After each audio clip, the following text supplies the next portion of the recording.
Innisheetiivii misooma beelladaa boocamee hojiirra oolaa jiruun bu'aan guddina biyyaaf tumsuu argamaa jira jedhan obbo Geetuu Gammachuu.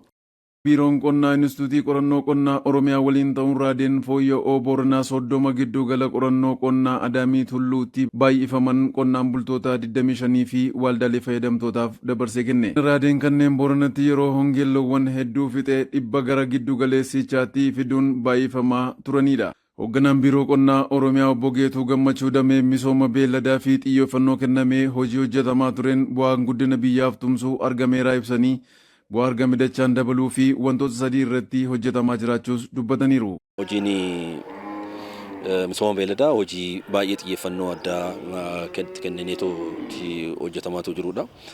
Dameen kun damee guddaa haa ta'uyyuu malee immoo damee xiyyeeffannoo guddaa osoo hin argatin turee fi erga mootummaa jijjiiramaatii as jijjiiramoonni gurguddaan itti dhufuu danda'anii fi keessumaa'u inisheetiiviidhaan hojiiwwan naannoo kanarratti hojjechuu nurra jiraatu irratti hojjechuu erga jalqabnee jijjiiramoonni gurguddaan naannoo keenya keessattis akka biyya keenyattis dhufaa jiran jechuudha.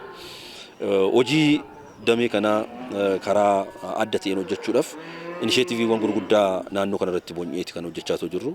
Inisheetiiwwanni boonyeeti hojjennu kun waan lama sadii deebisuutu isaan irra jiraata jenneeti kan hojjechaa jirru. Tokkoffaa beeladni mataa isaatiin nyaata barbaadu. Nyaata irratti baay'ee xiyyeeffannoo guddaa kennee hojjechuutu nurra jiraata jenneeti hojjechaa jirra. Nyaata beeladaa gammoojjii badda daree baddaa irratti karaa hundaanuu haala qabatamaa isaaniitiin hojjechaati kan jiramu. Gama biraatiin immoo beeladni bishaan barbaadu. Bishaan karaa isaan ittiin argachuu ittiin danda'aniin xiyyeeffannoo guddaan kennamee hojjechamaa jira. Qonnaan bulaan loon sanyii fooyya'aa akka argatuu fi mala namaan loon diqaalomsuunis waggaan loowwan sanyii fooyya'aa miliyoona 2.6 diqaalomsuu eeranii bara kanas loon raada Booranaa irratti xiyyeeffannoon hojjechuun qonnaan bultootaaf dabarfamee kennamaa jira jedhan. Gama biraatiin immoo dhiigumti isaatu dhiiga fooyya'aa barbaadu waan ta'eef warra dhiiga fooyya'aa qaban kan akka loon Booranaa irratti xiyyeeffannoo guddaa kennine hojii guddaadha hojjetamaa kan jiru jechuudha. Kanarraa kaanee hojii gaammaatti hojjetamaatu jiruun jijjiiramoonni gurguddaan naannoo keenya keessatti dhufanii jiranii kana cimsinee qabannee deemuu nu gaafata jechuudha. Mala namaatiin loon diqaalomsuu fudhannee too gaafa laalu waggaadhaan loon miliyoona 2.6 ol kan ta'an mala namaatiin ni diqaalomu. Bara baraan kun gara qonnaan bulaa keenyatti deemee qonnaan bulaan keenya loon sanyii fooyya'aa argachaa akka inni deemu taasifamaa jira jechuudha. Gama biraatiin immoo loon sanyii Booranaa kun loon baay'ee barbaadamaa waan ta'aniif bakka isaanitti akka isaan turuu danda'an immoo raanchiiwwan adda addaa uumamee fi raanchiin hawaasaa raanchiin mootummaadhaan deeggaramu uumamee akka isaan loon dhiiga fooyyee qaban kana baasan taasifamaa jira jechuudha. Kun walitti qabatee loon dhiiga fooyya'aa qonnaan bulaa keenyaaf horsee bulaa keenyaaf akka isaan qaqqabu taasisuu irratti argamna jechuudha. Yeroo ammaatitti diqaalomsuu qofa osoo hin taane raaddeen akka isaan dhalataniif immoo xiyyeeffannoo guddaan kennamee hojjetamaa jira jechuudha. Raaddeen kun bakka baay'ee irratti gaafa karaa saayinsawaatiin hojjetamu jijjiiramni gurguddaan dhufaa jira. Raaddeen baay'inaan dhalachuu jalqabanii jiranii qonnaan bulaa keenyaafis haaluma sanaan dabarsinee kennuu jalqabneeti kan jiru jechuudha.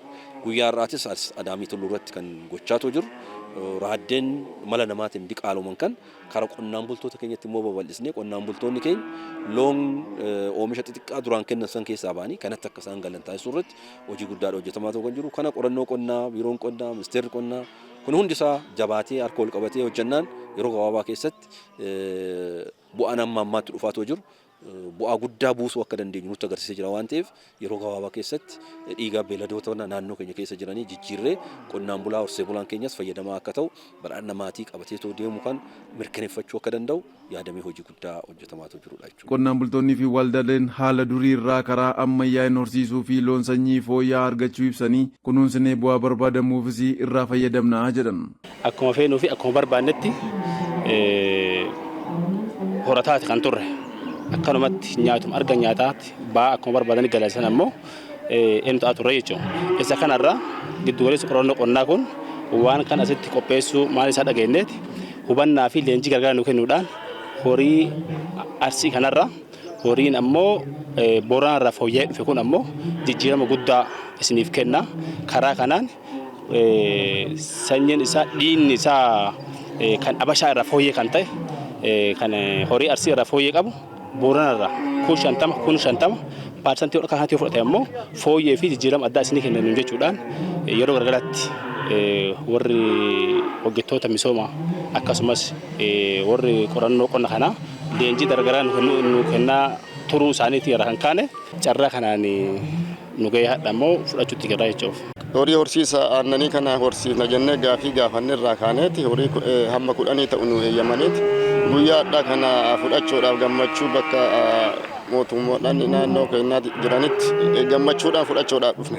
Mootummaan keenya karoora baafatee loowwan hin daballe 100 oofuu irra sa'oota lamaa sanyii filatamaa kana hidhanii seeraan nyaachisan seeraa obaasan aannan san caalaalle horimmaan tokkichi kun ammoo yoo baay'ee gara 200-300 kan gurguramu sa'ootiin ta'e ammoo yoo xiqqaatte 30,000 waan baaftuuf isa hambifneet karaa teknooloojiin amma itti deemaa jiru kana anullee qabachuudhaaf kutannee kaanee jira jechuudha. Carrama kana argachuuf baay'een gammadeera. Baay'ee tokko keessummoota kiyyaafillee baay'een galatoofadha. Warra waajjira qonnaallee warra mootummaallee waan kana badhisee gadi fageenyaan waan kana keessattuu dubartootaaf itti yaadee uf jijjiiraa fooyya'aa jedhee kan tanaan dura horii Habashaa wajjin baay'ee rakkachaa ture faayidaa tokko osoo hin argatin bu'aa bayii xaarii malee waan argatin sanyii fooyya'aa kan nu kennuusaa baay'een gammadeen baay'een jaaladha.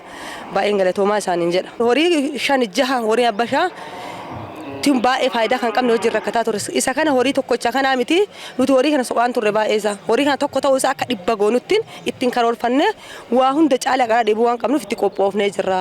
Baay'een feenee soqaa turre kanaan duraayyuu. Faayidaan guutumaan guutattuu dubartoota nuuf wanti kun badhinaan kan dhufe jechuudha. Carraan kun baay'ee keenya.